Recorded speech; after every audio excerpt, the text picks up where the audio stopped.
Hello,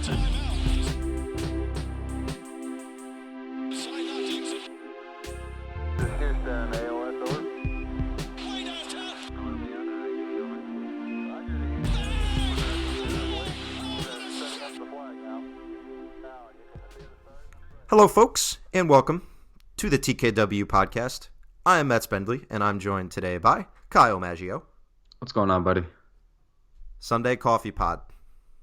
This is what it's all about. Pre-football, talking Knicks, talking the departure of one Joakim Noah. Joakim Noah is no longer a Knick. The long-awaited news finally dropped yesterday afternoon by Woj. The Knicks electing to waive and stretch Noah, meaning that his cap hit is going to continue up until the 2021 season. 2020-21 season. That's really weird to say. You ever tried saying that out loud? I don't think I ever want to say it out loud again. That's so strange. It's a lot going on, though. That was really weird to have to listen to. It was weirder to say, if it makes you feel any better. But yeah, so his number is going to go until that season, which means that the Knicks, if they elect to go certain directions, will have max cap space come the summertime. So reactions from the Joakim Noah waiving, glad it's over, but what are your initial implications, do you think, for the Knicks from this decision? It seems like it was so clearly the wrong decision to make from an outsider's perspective. Like, it just seemed like a really easy thing for us all summer, like we did, say, why wouldn't you just sit on it? Why wouldn't you just eat the contract and try to trade him as a expiring asset next year? Like, it seemed really easy for them to do that. But very, very clearly, whether we like to admit it or not, or whether we want to believe it or refute it, something happened.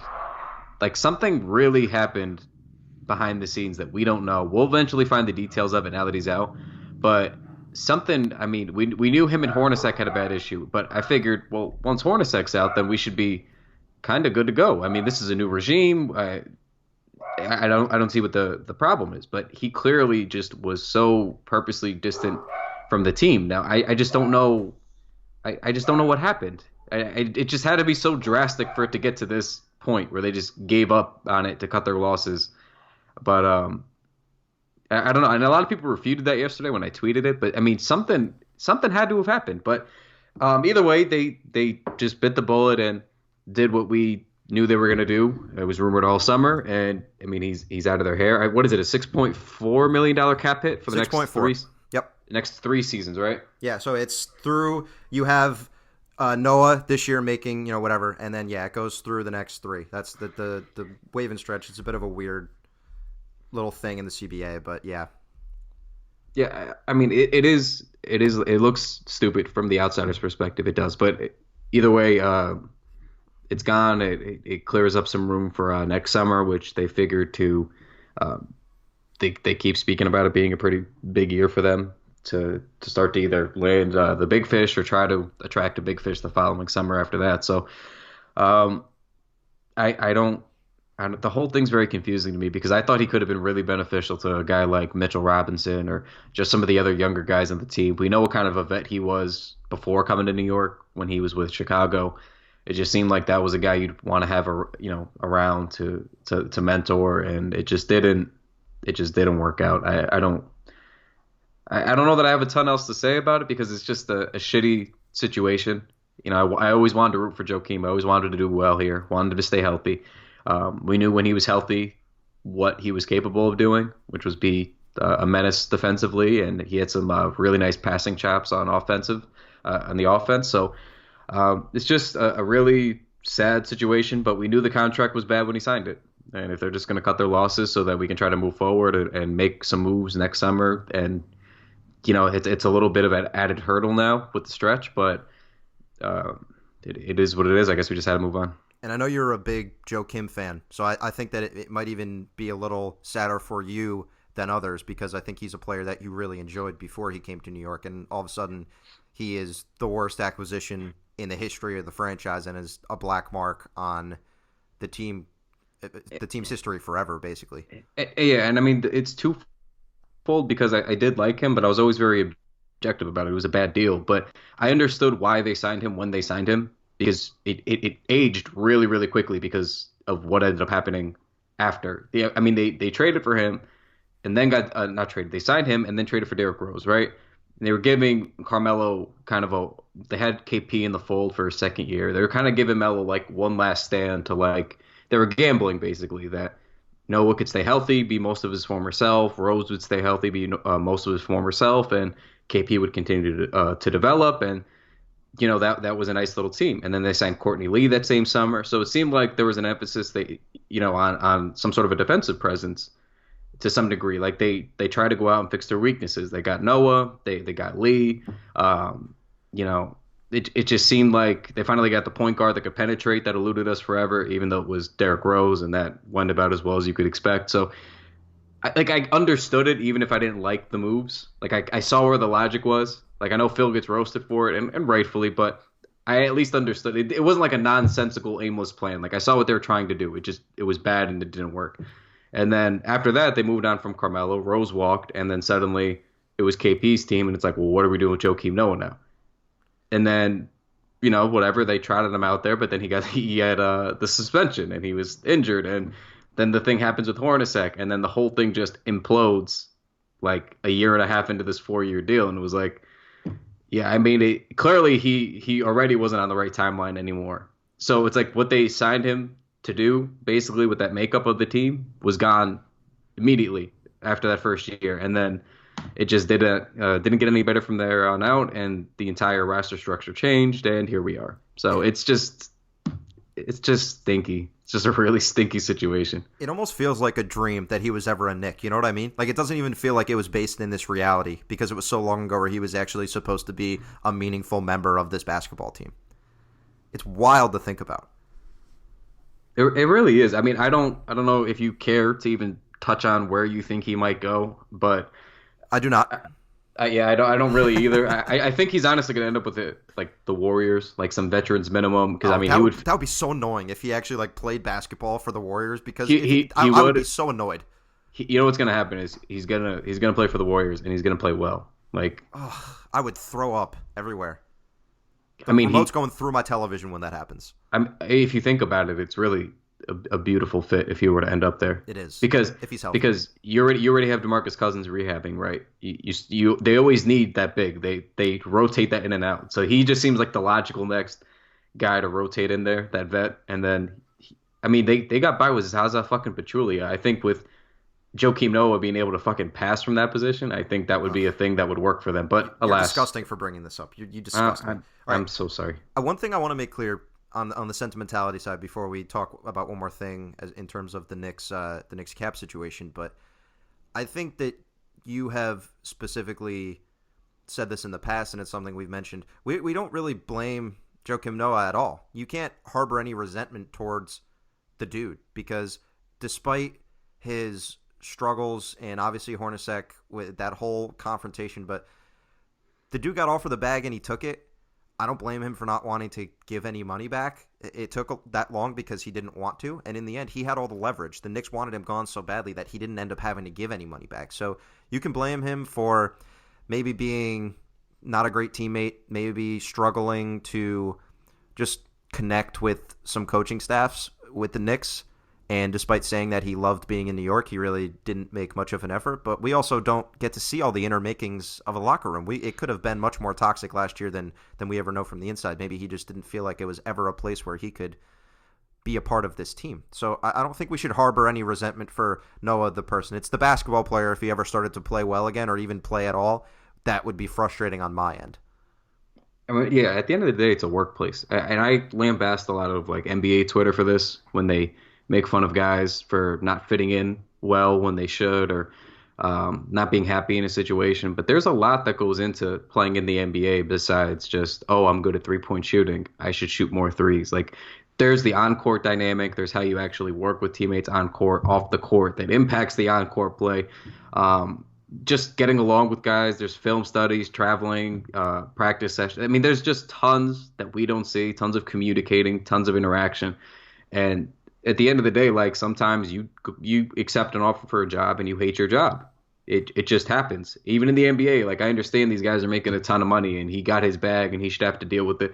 And I do think that that's all valid and fair with how he handled it. But at the end of the day, sometimes guys just make a decision at the time they think is going to work out, and then it ends up being just a really awful situation workplace wise for him. So we'll find out whatever happened, like really happened. I'm sure somebody like Ian Begley will give us the details in the next couple of weeks. But best of luck for him. Whatever, just move on. This was more of a Phil Jackson thing for me. I mean, you knew the risks when he signed him. 100%. So I mean, if you give me that contract, I'm going to take it, whether or not I perform. I mean, think about him. He's a guy kind of leaving his prime, often injured, ton of mileage with Thibodeau, and he gets a fully guaranteed $72 million deal. Like, yeah, of fucking course he's going to take it. If I had all that, baggage on me too, I would take anything that was fully guaranteed. I mean, right there, I'm set now. I got nothing to worry about. And then, yeah, to your point about the leverage, he had all of it. All of it. They wanted him to show up and be part of the team, and he didn't. And they could do nothing besides this. There was nothing to negotiate. They had zero leverage. They wanted him gone for whatever reasons that we still don't know. Yep. And that was it. So it is what it is. He's gone. That debacle is finally over as we can move into the season, and thankfully so. Well, one final thing about the Noah situation, because I know a lot of us had said this is a poor decision from a cap standpoint. Why don't they just ride it out? This process took so long, and we can't sit here with a straight face and say that we have faith in what Mills and Perry are doing and also say that they completely botched this situation, because they had to have considered all avenues here. They knew. This is what I hate too. When people try to bring it up like they didn't know. They knew. Of course. They get paid millions of dollars to do this job. And I'm not saying that they're right or wrong because we don't know yet, but they knew, they weighed this, and they decided that this stretching option was the absolute best way to move forward. So we're going to have to find out why it was before we start passing judgment. And if it seems like a ridiculous reason, once we know the details, then yeah, well, let's have at it. But right now, like to your point, we can't be optimistic and tote this new culture and the Knicks are righting the ship and this and that, and then go, well, this was a boneheaded decision. Let's just wait. As always, please be objective and just wait. We'll figure it out together. We'll talk about it. But guys, just relax. It just took so long that there's no way they couldn't have considered the downside and said, we shouldn't do this. So I think you need to just consider that from the standpoint that they exhausted all options here, and we'll see where we go, like you said. With that being said, as we bid adieu to one Joakim Noah, we welcome a new season. So let's give a little brief Knicks-Hawks preview for Wednesday, and let's start out with who you think they start at point guard, because we saw a great game from Frank Ntilikina in their last contest on Friday. We've seen Trey Burke struggle in the preseason. He hasn't done a ton. He hasn't played many minutes. And we've seen Moutier basically be a bench warmer after playing a lot in the first game and then starting the second game. And since then, he just hasn't received as many minutes. So it's Ntilikina or Burke. I think we are pretty much all in lockstep about who they should start on Wednesday, and that is one Frank Ntilikina. One thing I do want to bring up before we even get into this is the inevitable responses that we'll have that people don't think Frank is a point guard. You guys got to understand that I was talking about this with Reed on the Twitch stream, which, guys, if you don't follow us on Twitch, quick plug, go follow us on Twitch. We are starting that up. We have a lot of good ideas. We'll talk about this later on. But one thing I talked about with Reed was there are different types of point guards. There are many different types of point guards. Saying he's not a point guard is a ridiculous statement in and of itself. Like, there are defensive stalwart point guards, like a Pat Beverly, who just locks people down and hits open threes, right? Then there are Russell Westbrook point guards. There are Steph Curry point guards. There are Chris Paul point guards. Like, there are different archetypes. Is it archetypes or archetypes? Archetypes. Archetypes. Okay. Archetypes. Okay, so there's different archetypes to, molding yourself as a point guard. And he's shown that he has playmaking abilities, especially in the pick and roll now. So, we're basically just looking for him to shoot a little bit more, but we're starting to see what he could be as a point guard. So just saying he's not a point guard in a really pure and traditional sense is kind of silly to me. There are so many different types, especially in today's NBA. It's a guards league that you have to realize and consider that.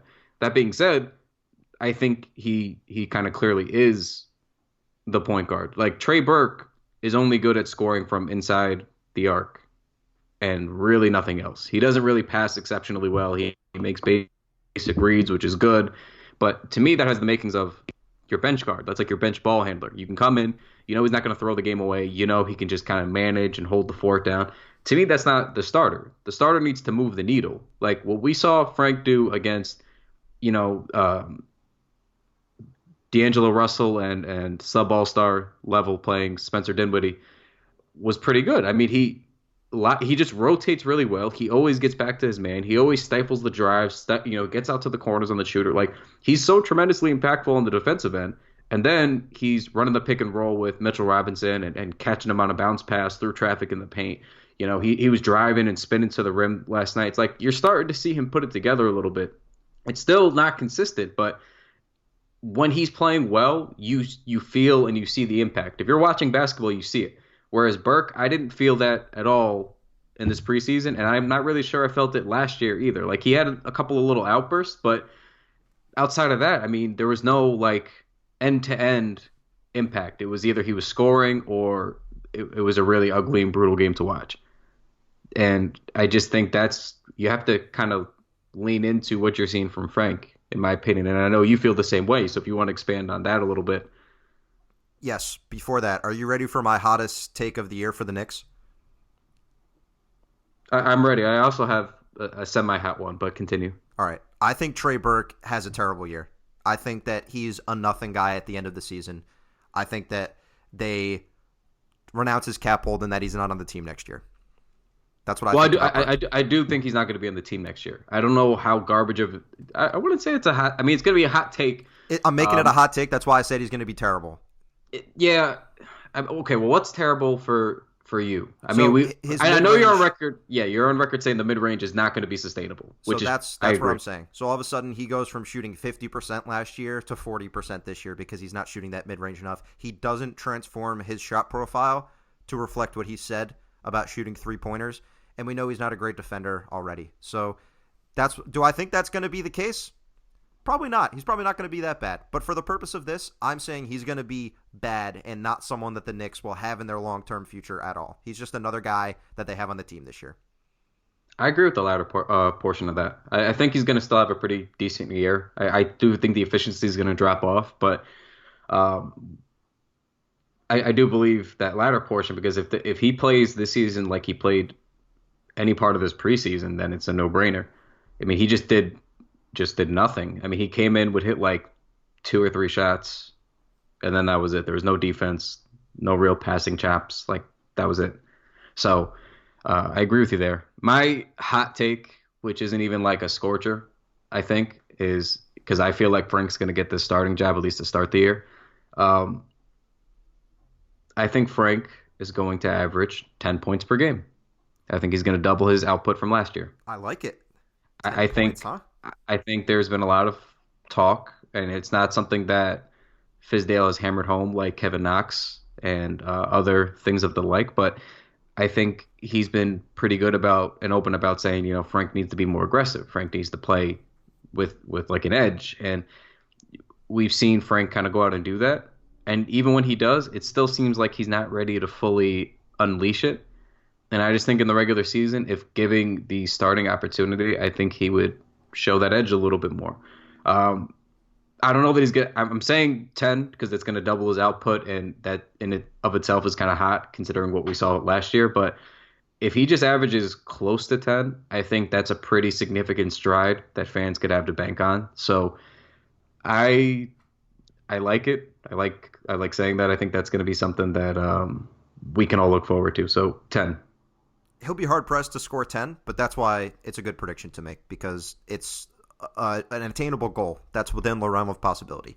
Because if he gets like 10-5 or 10-4 as the starter and he's playing the level of defense that we know he's going to play, like that's a really good starter.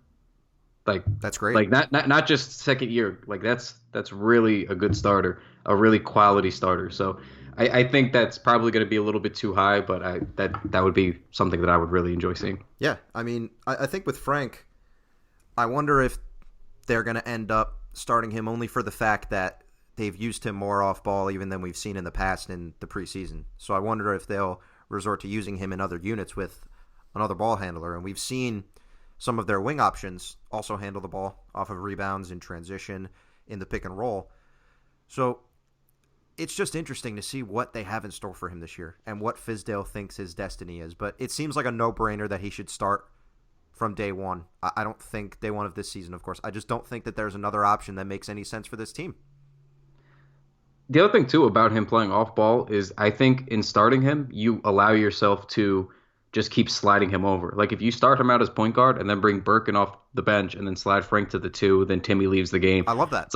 It's like you can just keep utilizing him. The thing isn't to just lock him into, being the point guard or being off ball. I think you can really utilize him in a bunch of different ways as they should.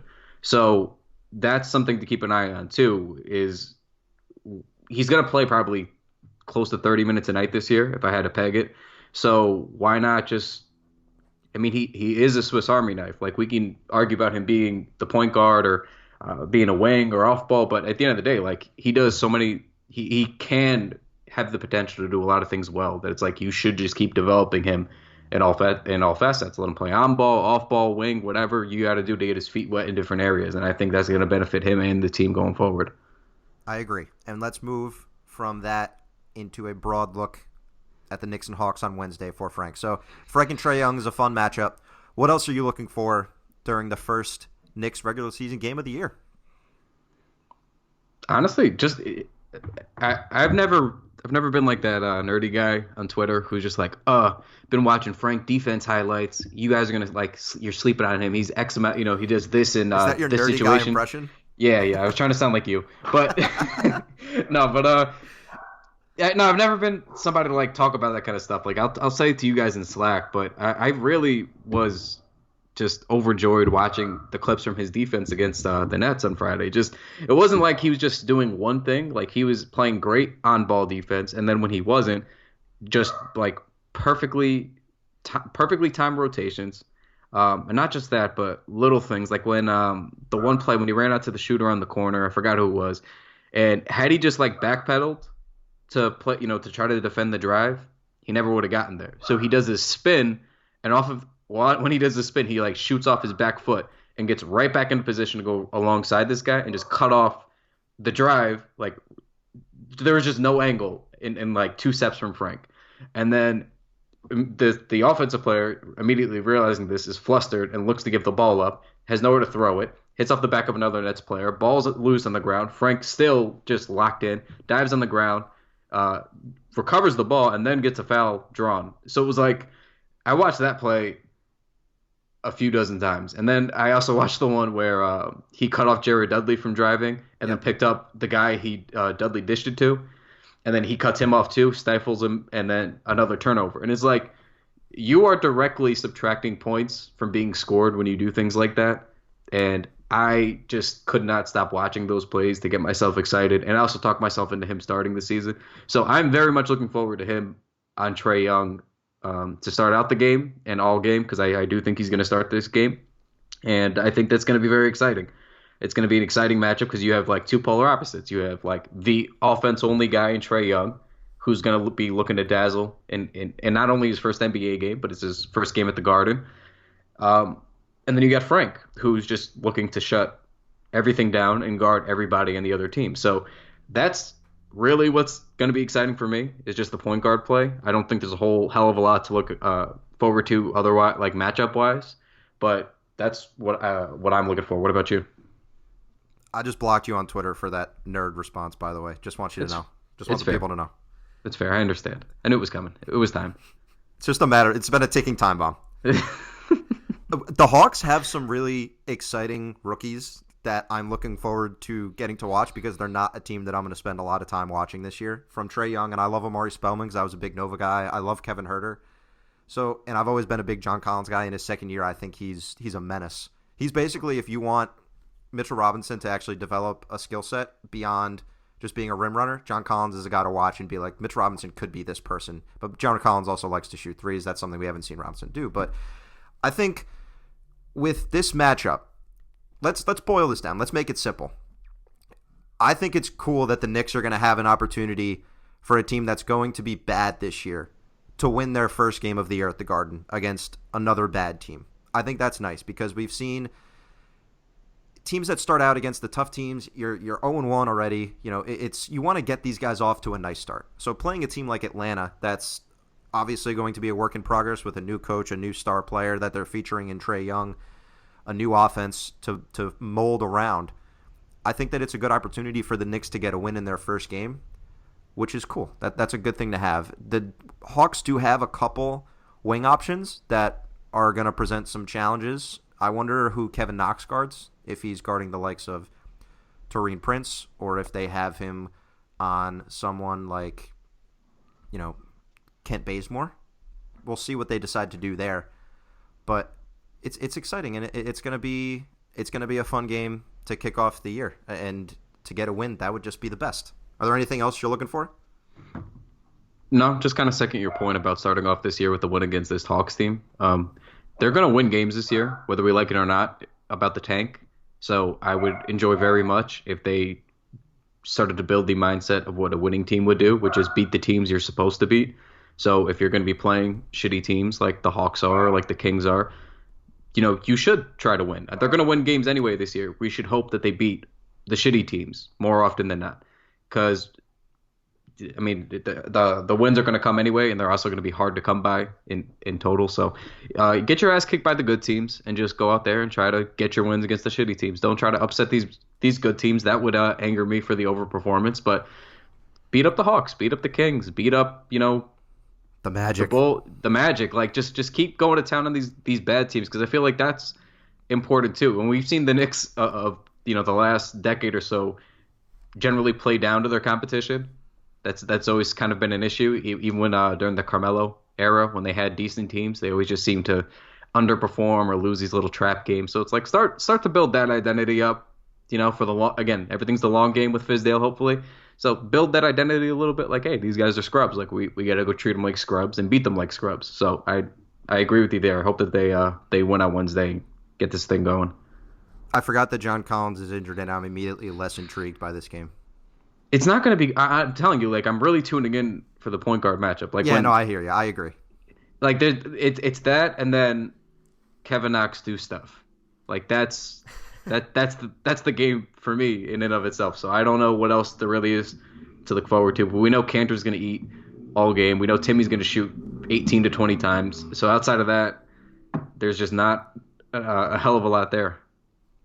Season begins, and a new season in which we expect the Knicks to win somewhere in the neighborhood of 23 games. So par for the course, baby. Let's do it. Yep, kicking off another fun and exciting season. So let's just plug last couple of things here, guys. Obviously, just check out all of our great content at theknickswall.com. We've done a hell of a job this summer, just making sure we always had something daily for you guys. So that's obviously we're gonna up the ante a little bit as the season begins now. Make sure you rate this podcast 5 stars. We need those 5 stars, all of them, all the good reviews. So do that for us. Make sure you subscribe to our Twitch and YouTube channels. We're going to put a lot of emphasis on those going forward. So make sure you guys subscribe there and tune in when we do little shows and things like that. So check out the TKW shop. We just had a sale to kick off the regular season. Everything was 30% off. We'll probably have one once a month or so if you missed out, so don't worry about that. But, we're looking to get some more designs in there. But, that's about it. Anything on your end? No, I think you covered it. That's great. So, with that being said, let's welcome on some of our staff writers to give some predictions for the year. All right, we now welcome on TKW staffer, Tyler Marko. Tyler, how's it going, man? Hey, guys. How's it doing? It's going well. Happy to be here. Yeah, happy to have you. Always love to have recurring guests on the pod from our staff. When was that? You were on over the summer, I think, right? Yeah, was it maybe a month or two by now? It was back talking about Melo. I'm sure people were God, that's right. Yeah. That was when the content was just dried up, and we were like, all right, what can we really do to rile people up? Yep, retire his number. Come on. Just do it. So we want to talk about the Knicks over-under in this segment. So right now at Westgate, it's sitting at 27.5. It opened at 29.5, so people are really slamming the under. A 2-win decrease when the roster hasn't really changed is a pretty stark decrease. So let's start it off first. Just over-under, basic. Tyler, where are you going? I'm going just under. Kyle? I'm going under. Okay. I am also going under because when we did our season predictions a few days ago, actually I think it was only Friday. Yeah, so a couple days ago, I said 27 wins. The more I thought about it, I was like, there's no way this team wins 27 games. And 27 would still be the under, to be clear. But yeah, I would be shocked at this point if they win 27 games. So Kyle, why don't you go first and tell us what your thoughts are on why you picked the under? It's not a talented team. I mean, like, there's young talent, but that's different from, like, current winning talent in the NBA. And it's just simply not good. I mean, my roundtable prediction this past week was 25 wins, and I saw general NBA guys picking the Knicks win totals, and a lot of guys had them. I saw 18 from Matt Moore. Yep. But which I thought that's low, but that's also kind of assessing it as just the roster as is with nothing else. Like, I'm trying to give them some sway with Fizdale, perhaps coaching them to a couple of wins, them being scrappy. But I mean, to me, that's the window, like 20 to 25. It's just not a good team. Like, it's going to be a fun year, if that makes sense, but that's because we have no expectations. It's a new system and coach, a bunch of young guys that we like, but it's just not a good team. My logic for why I don't think they would win as little as 18 is because a team that had Shane Larkin as its leading assist man and Cole Aldrich as his leading rebounder won 17. Is this team that bad? I mean, that's next level bad. I think we all think they'll be bad, but I agree with Kyle. That 20 to 25 pocket makes a lot of sense. Yeah, I think I was at like a 26 on the preview. It's going to be like mid-20s, right around there. I think the biggest thing is that there's just some nights where it's going to be hard to lose. Like, you look at teams like Atlanta and like Chicago, Orlando, like, who knows where it's all going to like sort out by the end, but either team could like win any of these games just when it's just some bad teams up against each other. Like, you never know which way it's going to go. And plus the lottery odds, right, balancing out a little bit. Some teams aren't gonna, have the incentive to totally bottom out, so you're not gonna stack up a couple wins against Atlanta just going. I mean, they're gonna be bad, but the teams aren't gonna have as much incentive to just throw it all away. Could there be a less watchable game on the first big slate of NBA action on Wednesday than Hawks-Knicks, like, if you're not a fan of either of those two teams? But you know how drastic my mindset has changed with all this losing that we've done for years and years and years now? Is like, I actually looked at that game and got excited, and I was like, wow, we get Frank Ntilikina and Trae Young. Like, that's exactly what my brain jumped to. And then I had the second thought of, wow, that's really sad that's what you got excited about to tip off the NBA season. Like, that's supposed to be like a thing in March after the season's lost and you're still trying to find excitement. And here I am like, oh, yeah, that's a great opener. We've been conditioned. Thought I just had. Yeah. I think it's a good point about considering the other teams in the league, because we look at the standings and, Tyler mentioned it already, but there are going to be some bad teams at the bottom of the East, because I don't think Chicago is very good. And then Atlanta, Orlando, Brooklyn. You could see some other teams drop down there. Charlotte's a team that I think people like this year, but you never know. They've had weird seasons where they just fall apart. So now let me phrase it like this. Is there any scenario in which you're upset by the number of games the Knicks win? Would it have to drop under 20 for you to be like, okay, that was a bad year?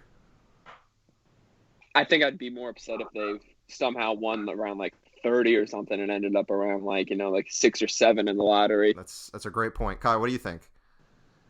I mean, honestly, I feel this. Like, if they won, I think, like, if I had a hard number on losses where I'm like, all right, guys, that's fucking enough. It'd be like sub 15 wins. Like, if you got to like 14, 15, I'd be like, guys, what the fuck are we doing here? None of these young guys we thought were going to be good are nearly as good as we would have hoped. Like, at least if you hit that like sweet spot of like 24, 25, then I could be like, well, generally in there's a couple of big games that they won for no particular reason other than their young guys went off or took a big stride. So like 15 would just be like pitiful sadness of just only edging out victories against other lottery teams, and I just could not do that. I think it would have to be like that year in Philly where it was like they didn't have a win until like January, or they had like a win until that, like when it was just like the process in full effect. This team can't be that bad, can they? I mean, it can't be 16 wins. I just don't think that's possible, because they even have some veterans, like Enes Kanter is going to win them a game or two with a crazy 2020 game. Tim Hardaway Jr. is going to have some games where he goes off and they manage to steal a win against some Eastern Conference team that they have to play. I think that if you had to put a number on just what we should expect, the over-under is just too high, I think. So I think it's an easy bet for the under if you're putting money on it, and I think that's why we've seen the number come down already. But it would have to be significantly worse than what we expect for it to be truly a disappointment, because we don't have any expectations currently in our brains about what we want from this team. Mm-hmm. I could see. I brought this up a little bit in one of my predictions. I don't even remember which one, but towards the end of the season, I can see them tacking on a couple extra wins if Kristaps wants to like just come back for a little bit, show people he still got it. Wants to showcase some things for KD, someone like reassure some free agents that he's all right. And that's definitely a possibility. Like, that's something we should expect, and that's what we've advocated for KP to come back at the end of the year for a few games and kind of show what he can still do out there. Yeah. So, I mean, as long as he's all right. No, one other thing too about just the win totals in general is, at least for this team, I feel like because of the amount of young talent that they have, we as fans have totally overrated in general what they would do. Because like when we spoke about, I've had a lot of conversations on Twitter with our followers about what you'd expect, and I got a lot of tweets saying, oh, well, they could win 30, 32 easy. Fizdale this, Fizdale that. So we always end up overrating our young guys when we really like them. Like everybody's super high on, Knox and Robinson and Frank. Now Trier, you could throw into that mix. But then you have the other end of it where guys don't pay much attention to, the young guys in the team, and they're just not as high on them as we are. And then that's why, a guy like Matt would say, well, like looking at this roster based on what I think about these guys, 18 wins. So usually it's a pretty big gap between what NBA folks think of a roster versus what the fans do, which is why I felt really comfortable. I think we're all on the same page of like mid to low 20s is probably where they're going to fall. Like you got to like slow the hype down, but also the general NBA guys don't pay as much attention as we do. So like right in there's that sweet spot. 23-59 sounds good to me. Sign me up. I'll sign on the dotted line right now. I'll take it. Put my name there. One other thing is we did Atlantic Division previews for the Knicks and looked at their matchups with the other teams in the Atlantic Division. The top 3 seeds in the East could come from the Atlantic Division. So you're going to have the Knicks having to face these teams 4 times per team. So to me, that's an automatic at least 10 wins. Like there's no way. The Knicks had that nice game last year where they beat the Celtics at the Garden. They've had some good games against the Raptors last year. Remember, they had that crazy explosion in the third quarter. But that's going to be tough, and you're already banking those wins.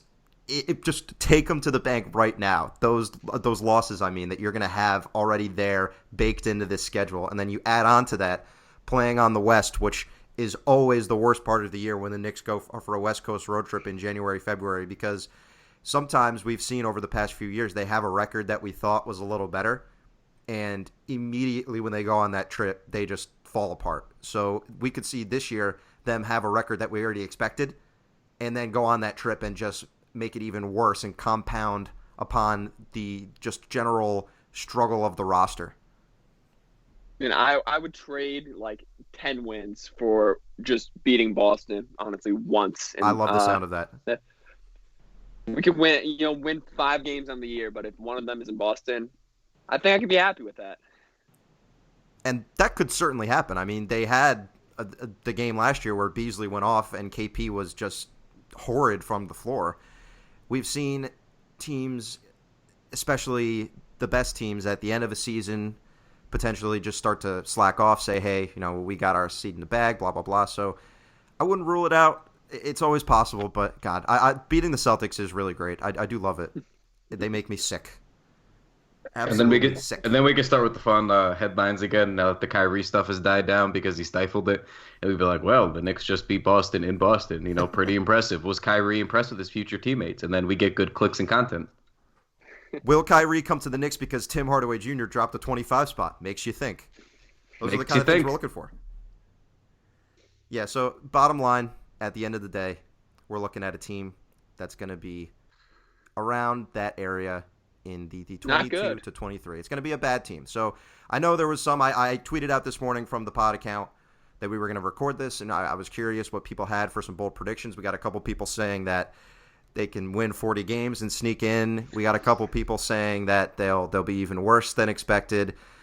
In all likelihood, these things always even themselves out, and they'll end up being right where we think they are. I mean, like Tyler said, the worst part would be if they ever play better than expected. But also, you need to think about it like this too, because if they end up winning more games than expected, that probably means that someone like Kevin Knox was much better than we could have hoped for.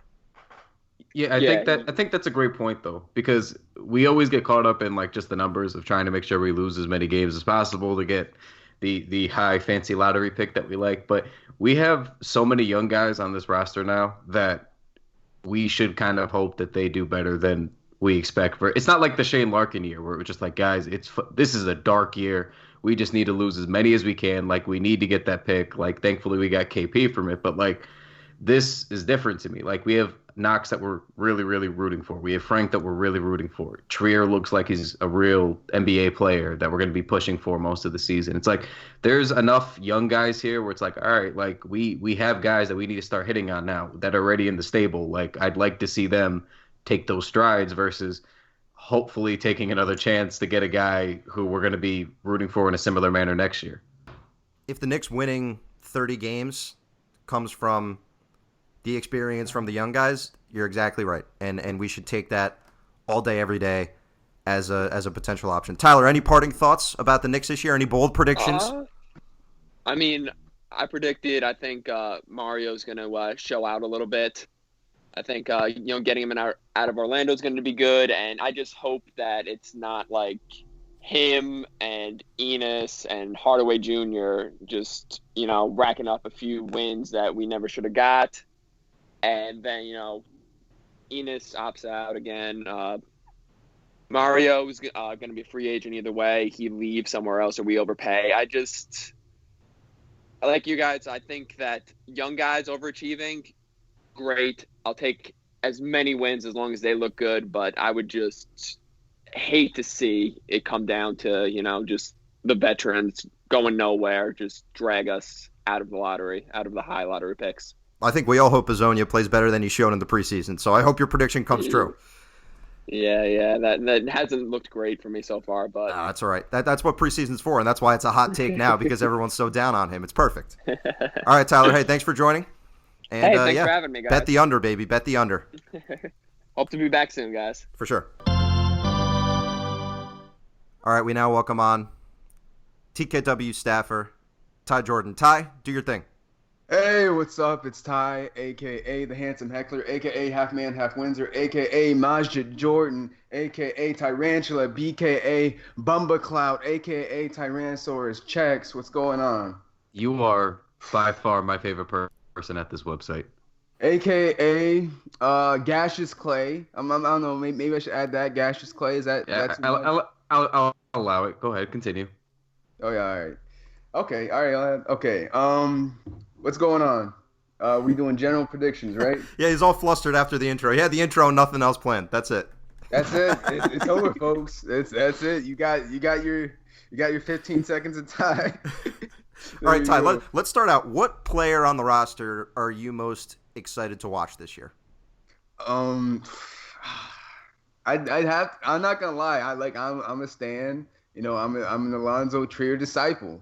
Like, even though he didn't have the best game, that last preseason game, like, I just love the story of it all. And Fizdale talked about this, how he's an underdog. He's had so much to overcome. I just love that. And I think he could do really well, even though he won't see all the minutes early on or whatever. But down the stretch, I believe one of my general predictions is that he's on the team as soon as a spot opens up. Like this next spot that they got from waiving Joakim Noah, the running joke, as I like to call him. Who? The running joke. Who is Joakim Noah?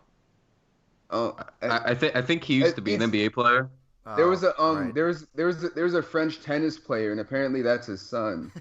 This is Joakim Noah player.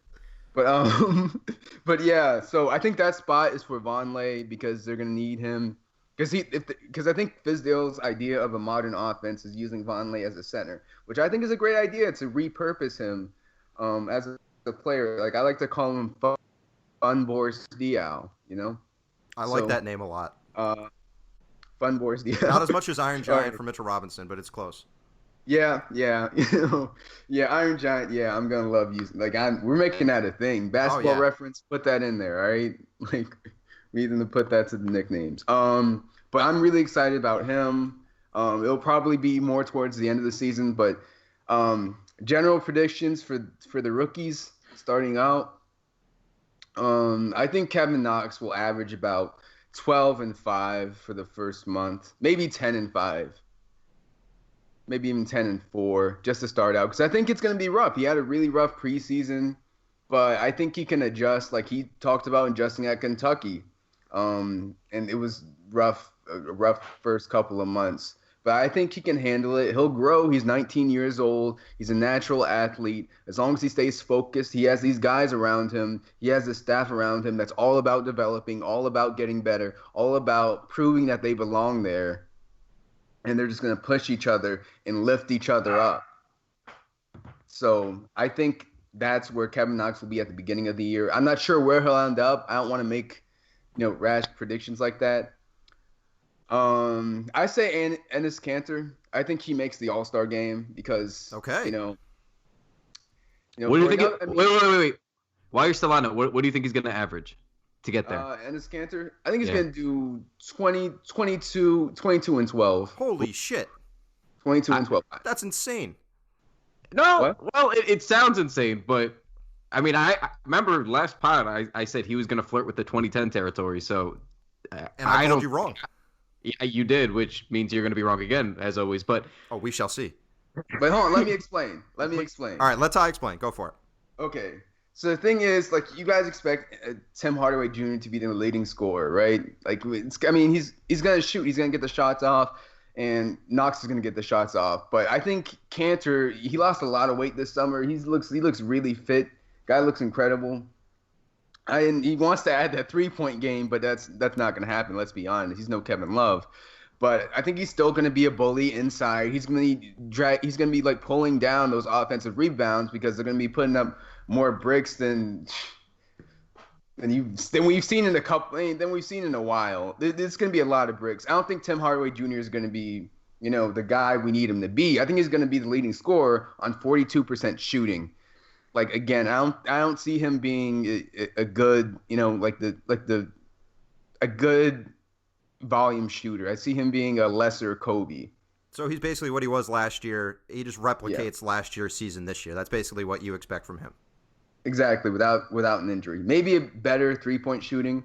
Hopefully without, injury, maybe he finds a better rhythm. But I think around the same, maybe 44%, 45% shooting, but still nothing amazing. Sign me up for that. He's just, that's just how But I think Enes Kanter will get up and down the floor. I think he's a little bit more mobile. He's a little bit more active. He was killing it in preseason. And yeah, it's just preseason, but I mean, the guy can play. Let's be honest. The guy's 26 years old. He still isn't even at his prime. He can definitely play. I just think that to say he's going to average that much is a little crazy. Kyle, what do you think about Enes Kanter? Because what we talked about in the past, why don't you rehash it and present it to the folks?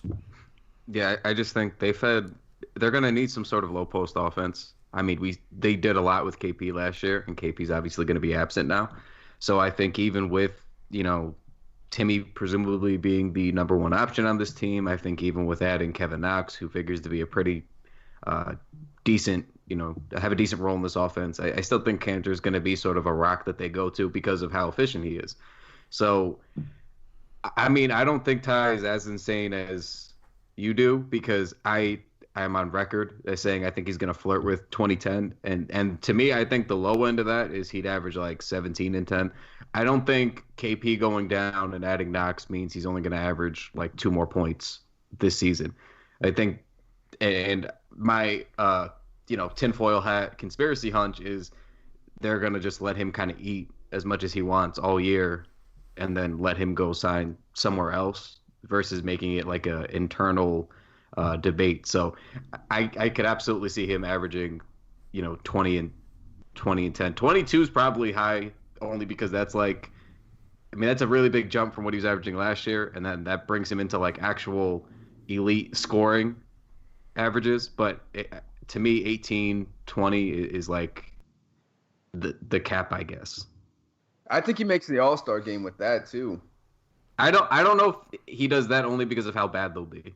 Like, yeah, that's my only stipulation. Because like guys like Horford get in.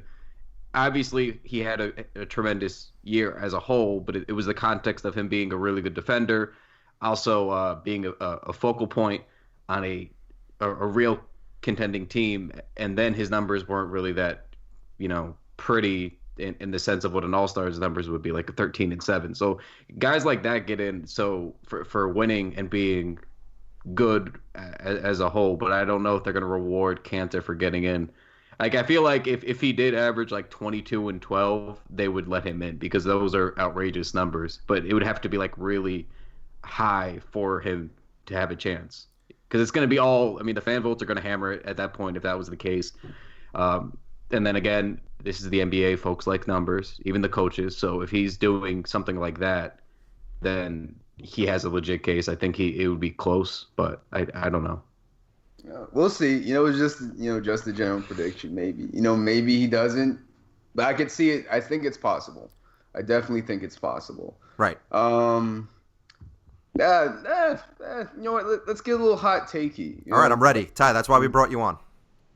Like, I think Frank. Okay, hear me out. I think Frank is, he'll be in the all defense race. He won't be on an all. I'm pretty sure he won't be on an all defense team.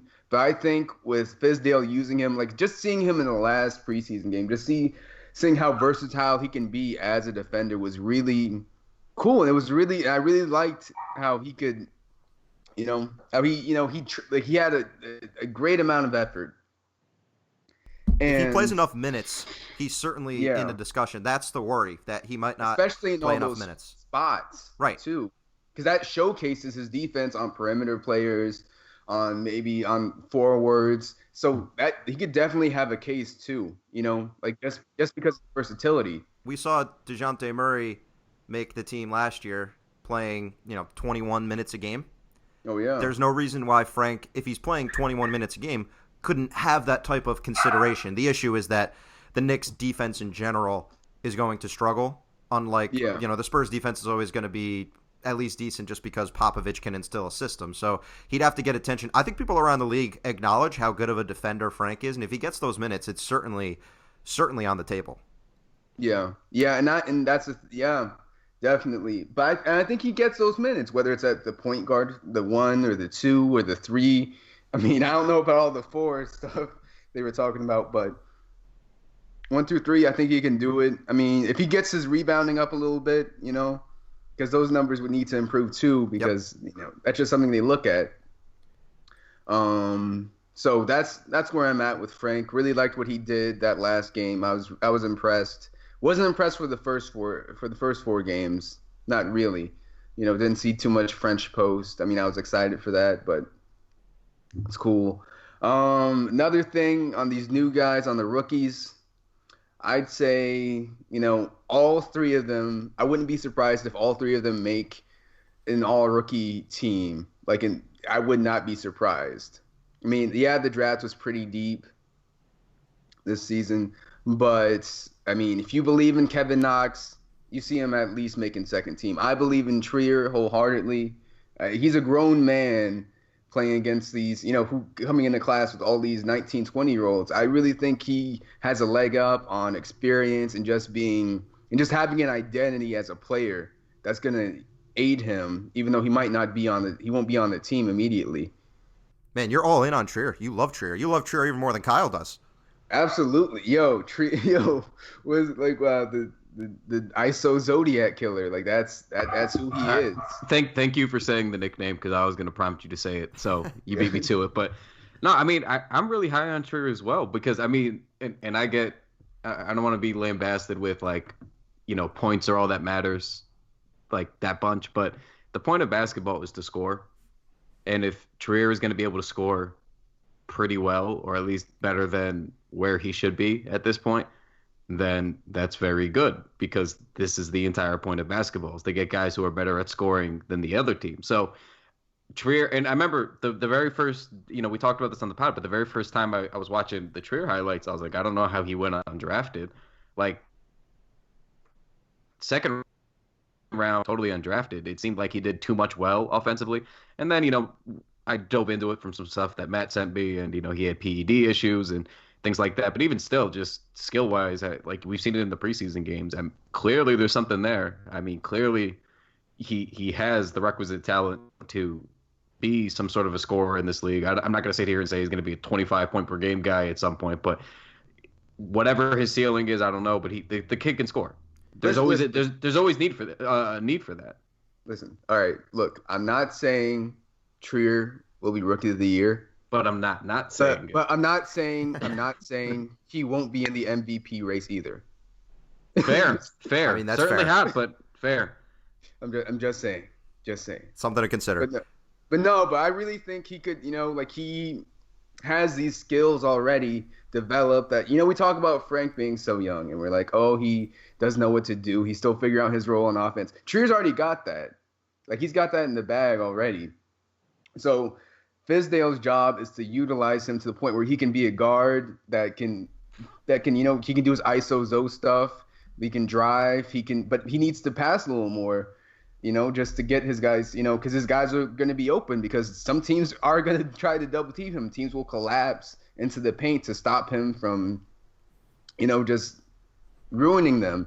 And I just really hope he doesn't get some of the, him and Knox, really, they don't get some of the Carmelo Anthony syndrome, is what I like to call it, where you can't really trust your teammates to score on an open shot. You know what I mean? Yep. So you don't pass, and you get those bad habits early on in their careers. But it's a little different from Melo. Yeah. Let's talk briefly because before we let you go, David Fizdale, what are we looking for this year from him? What do we want to see, and what kind of barometers for success should we have for his first year? Kyle, what do you think? For who? Sorry? Their head coach, Mr. David Fizdale. Honestly, a lot of what I want to see is just based off of it's things me and you have discussed in the pods, but the way that he sort of balances letting these young guys run free and then knows when to kind of reel it in. Like, we've seen him let Knox basically go out in the first half of games and just do what he wants to do. And then if Knox is fucking up or he's out of control, he reels it back in and goes, okay, we're going to run some sets now. Like, you had your chance, but this is how I think, we could put you in a position to be successful. And then he does that. So we have lambasted coaches for failing to make adjustments properly. See us with Hornacek last year about running anything for KP other than dumping it to him on the elbow. So I really, for me, to call this a successful year is just kind of understanding his players, just really understanding and putting those guys in a position to succeed. Like we have, he even did it with Mario Hezonja last game. Hezonja has been pitiful in this preseason. And then finally they stopped letting him just run free, and they're just like, all right, Mario, we're going to run some sets for you. And they said, I think his first jump shot came off a little, pin down screen, and then he came up off two screens and hit a mid-range jumper. And then after that, they started just kind of letting him maneuver after that. And it's like, getting guys back on track, seeing those adjustments and then tweaking them quickly, and then having your players buy in to do those things. Like, to me, that's all that I really care about from Fizdale this year, because we haven't seen that almost at all in the past. So that's pretty much it for me. Getting a general feel on the roster is key, and I think we've seen some trends in the preseason. It's the long game here. Right, it's the long game. Of course. Hopefully we want him to be around longer than the 2.5-year average or a year-and-a-half average every Knicks coach has. So it's basically you're starting from the ground up with these young guys. So really learning and taking the time to build, and there's no pressure, there's no rush, just tweaking slowly, meticulously, so that, we have something to build off of going into next year and the year after. It's just little easy things. I'd love to just see them shoot more threes. I mentioned this with Hornacek because they weren't shooting enough. Eliminate some of those mid-range looks. They've still been resorting to those in preseason, so I'll be keeping an eye out for that. I was going to say real quick before we wrap this segment up, did you see his quote about that when they asked him very directly?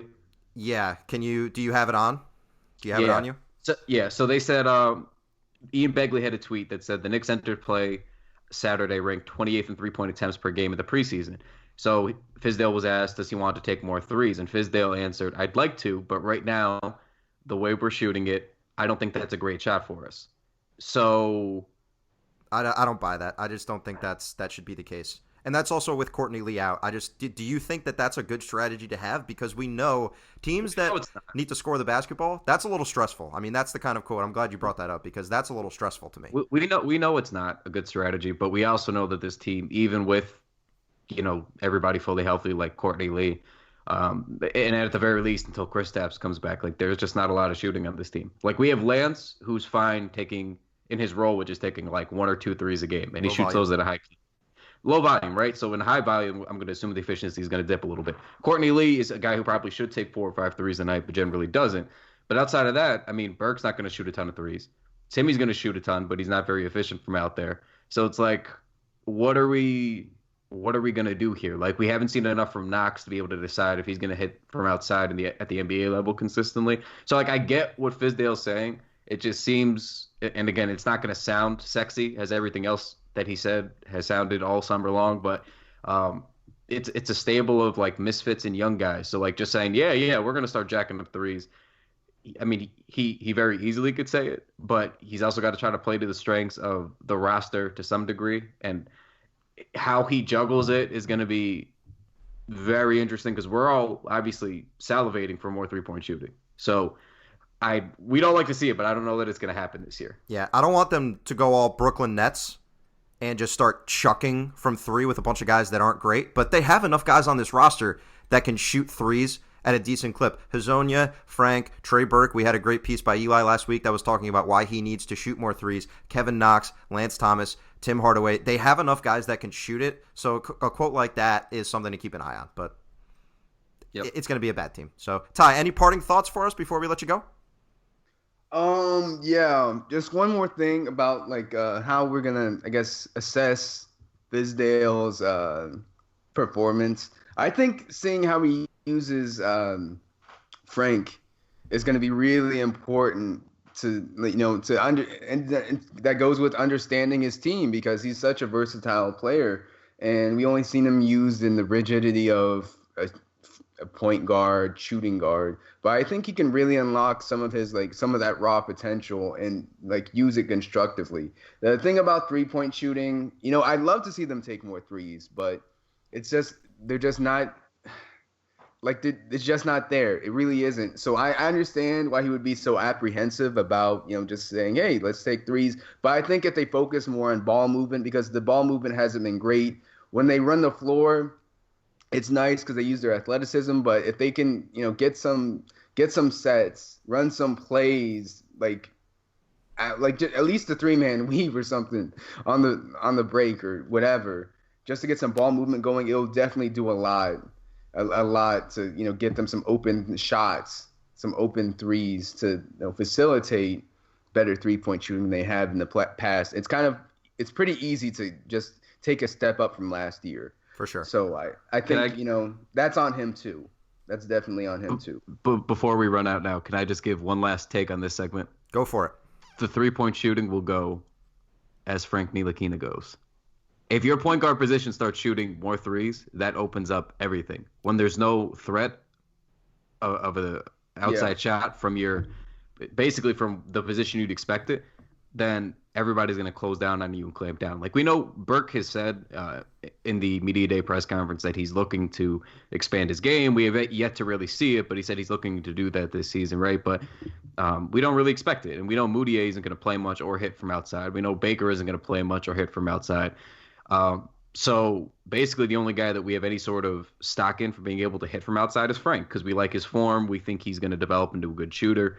So if he starts hitting them, yeah, he can hit it from the corner. But I mean, I think he can hit it from. He hasn't proven it yet, but this is me and Matt's belief is that he has the form to hit it from wherever. And I just think if he starts drilling like 2 a game, maybe taking like 1 or 2 a game, but he's taking 3 or 4 regularly, and really becomes sort of an outside threat, then things are going to start opening up. I just think that's really like the key to seeing what we want to see out of this offense. I love the sound of that. Give me more Frank threes. All right, Ty, thanks for coming on, buddy. All right. Yeah, nice. Yeah, thanks for having me, man. All right. Bye. Bye. All right, we now welcome on TKW staffer Harley Geffner. Harley, how we doing, buddy? What's up, guys? I'm good. I'm a new puppy owner, so that's some news. Can you tell us about this doggo before we get into the Knicks?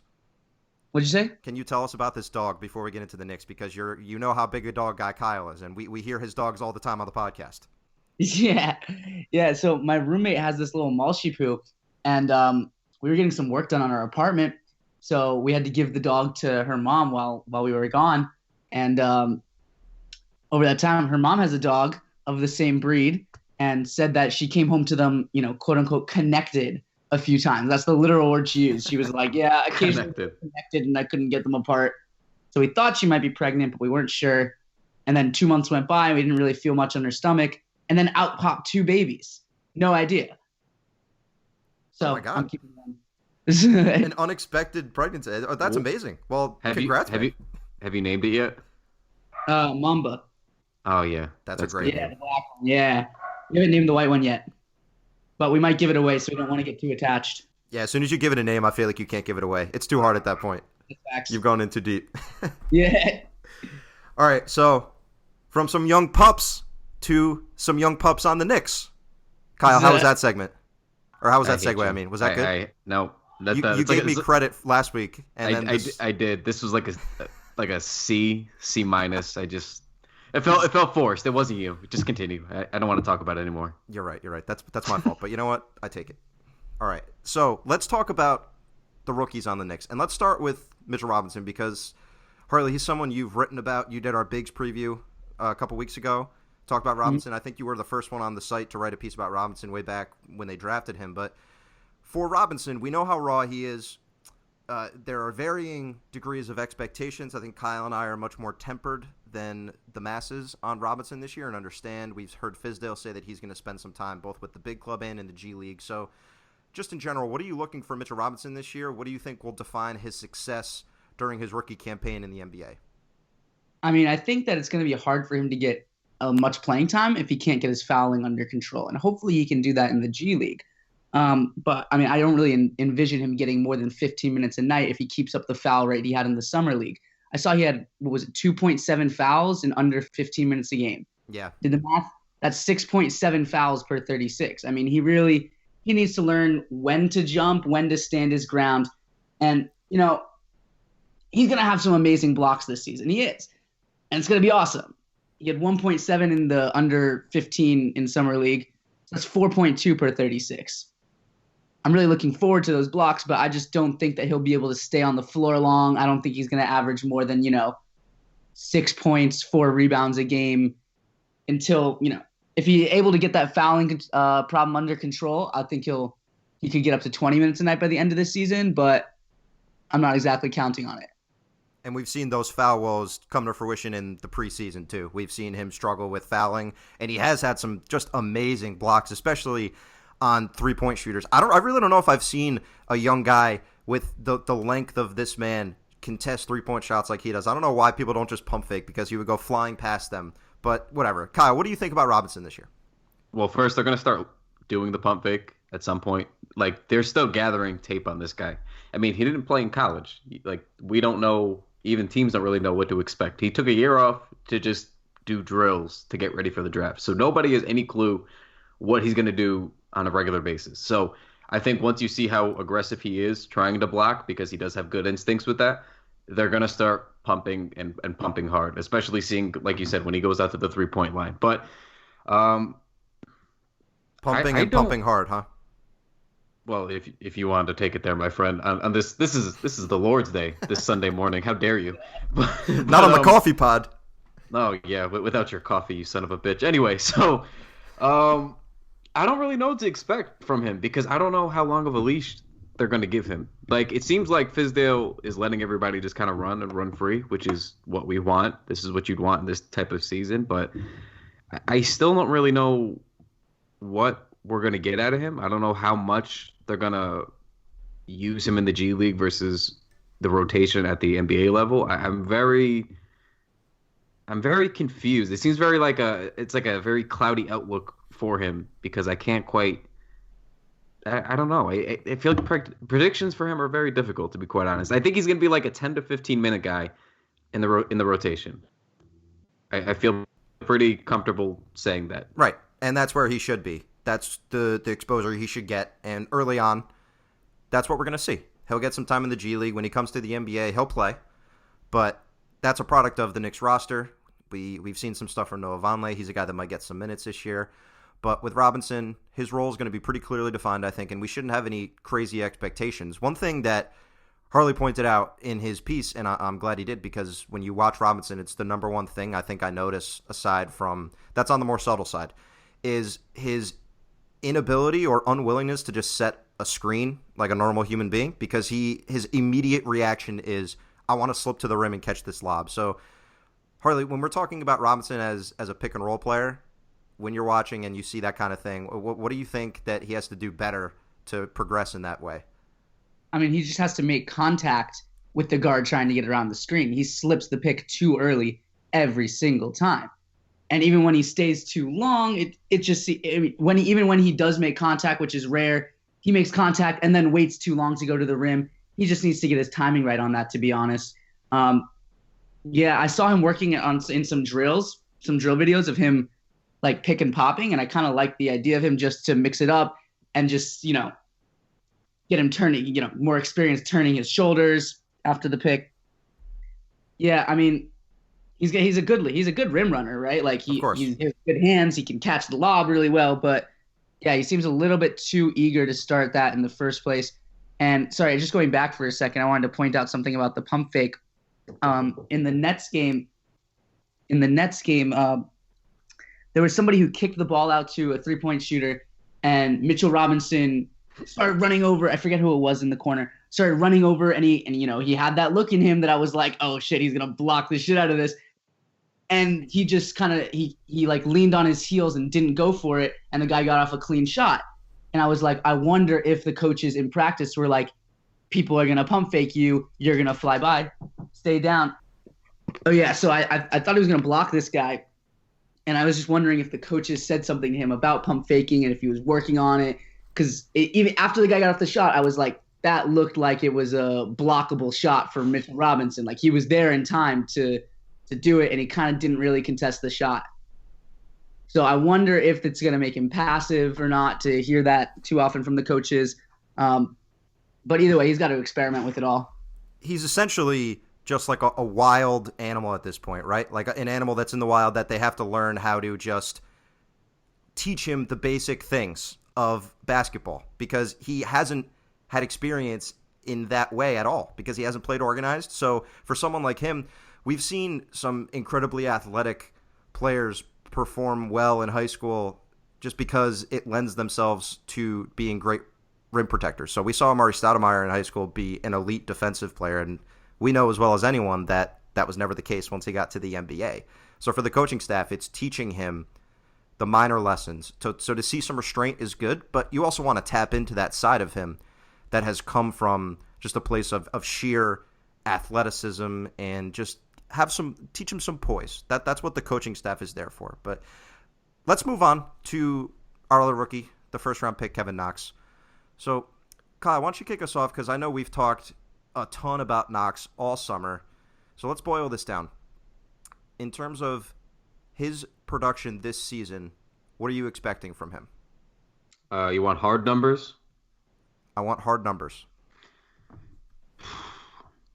I feel pretty comfortable saying he's going to average 13 and 5-ish rebounds, that is. He's probably not going to shoot well this year. I think his 3-point percentage will probably be, a little bit more efficient than his overall percentage, because we know about his struggles going to the rim. So I feel like it's going to be like 13 and 5 on like 41% shooting from the field, and like 35% from deep. Like, I just don't think he's going to be very efficient, but they're going to give him so many reps that he's going to score anyway. I mean, the preseason, the emphasis has been on running a lot of action for him or letting him initiate the action.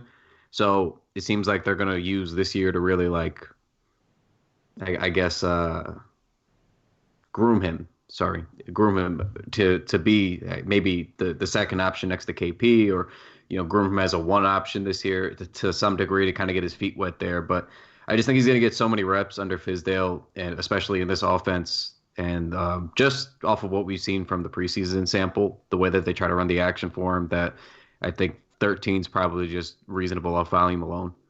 And he struggled recently in the preseason. The last 3 games, no worse than the last game. Yeah, just with the fouls. Because the thing is, Fizdale wants him to play aggressive, and that's great. But he plays almost too aggressive. Like, he's trying to, like, jam the ball down your throat when he's running to the rim. And I think in the first 5 minutes of that game against Brooklyn the other night, he had 3 fouls, and 2 of them were offensive.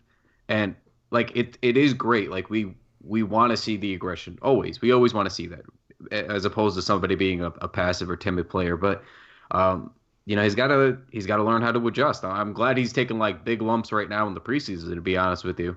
So this isn't like a regular reoccurring theme once the regular season hits. But it's been bad. It's been a lot of turnovers before that, and then if not turnovers, inefficiencies and fouls. So just not what you want. Yeah, it's Julius Randle syndrome, watching him run people over. Yes, that's exactly what it is. He seems to have responded well to the adversity, at least, Knox, and has said, this is kind of what we expect. And Fizdale's backed him up and said, this is what we want our young players to do. But I agree with Kyle. I think 13 and 5 on that efficiency makes sense. I think he'll be a little worse from 3, despite my hopes that he'll end up becoming an above-average 3-point shooter. But we've spent plenty of time talking about Knox. Harley, what do you think about Kevin Knox? Dude, I'm just excited to see how he's used this year, right? Like, I think he's best suited as a 4, but I want to see him setting back screens for Timmy and popping out 2 at 3. I also want to see him, running baseline, ping-ponging back and forth, looking for an opening to pop out for 3. I think he's going to get a lot of leash handling the ball, because he said over the offseason he was working on his reads out of the pick and roll. I think he's going to be a really good option on the weak side off the catch if the point guard doesn't see anything in an initial read. Like, right, I think most of his opportunities as a ball handler are going to come off of weak side action, and he'll have to be decisive and quick to attack the fact there's only 2 guys on that side of the floor. Like Kyle, I think he's going to get a ton of reps this season. I think he could average, close to 17, 18 if everything falls right for him. But that's obviously going to come in the face of efficiency, right? I think he's going to shoot like, maybe 40% from the field if he's averaging 17 points. I think he can average 15 on 45 maybe. I just think he needs to get a left hand first. I think we saw him add a lot of things during the season at Kentucky. So I'm curious to see, once the scouting report is out, which, it already seems like it is, that he can't use his left and people load up. Is he gonna develop a strong left? And, how much can he improve through the season? What do you guys think he's going to do for rebounding? Because I'm more high on his rebounding than I think other people are, and that might just be off the recency bias of those first couple of preseason games with the double-doubles, but that's why I put 5. Do you think he's going to be over that, under that? Is that about right? Depends on what position he's playing and in what scenarios he's put into, because assume primarily the 3. All right, well, if he's at the 3, he's not going to do quite as much, and if he plays the majority of his minutes with Kanter, who just vacuums up rebounds, there's a little opportunity for him to not quite have as many, but he could average 7. I don't think that's out of the realm of possibility. He's a strong rebounder. It's something he did perfectly well at college. It was not a weakness of his during his time at Kentucky. So I don't think we should be too worried about his rebounding. It's also about what a team's strategy is. And here's another thing to consider when you're talking about David Fizdale's offense. He likes to put the ball into his ball handler's hands as soon as possible. So sometimes you'll see Kanter just start running the floor if someone else is going to receive the basketball on a rebound. So we've seen Knox do that. We've seen Hezonja do that. We've seen Tim Hardaway Jr. do that, and some of the point guards too. So that's where you're looking at opportunities for Knox to develop his skills as a ball handler, develop rebounding, and just work in transition too. So to your first point about the rebounding, I think we should expect it to be, if not a strength, just a completely usable point of his game so far. Harley, what do you think? I think a lot of the rebounds I watched him get in the preseason were uncontested rebounds, and they were uncontested defensive rebounds that other people either boxed out for him or the team wasn't looking for an offensive board. I don't necessarily think he's like a ferocious rebounder.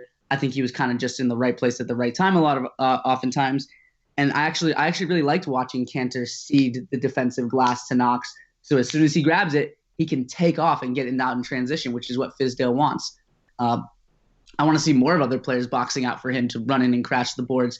But I don't think nothing stood out to me about his rebounding as, particularly novel. It seemed like most of the boards he was getting were kind of like no one else was around, or maybe not fight other teammates, but you see two teammates go up for it and Knox happens to be the guy who grabs it, The Russell Westbrook special, you mean? Yeah. The uncontested rebound Russell Westbrook special. That's exactly what it is.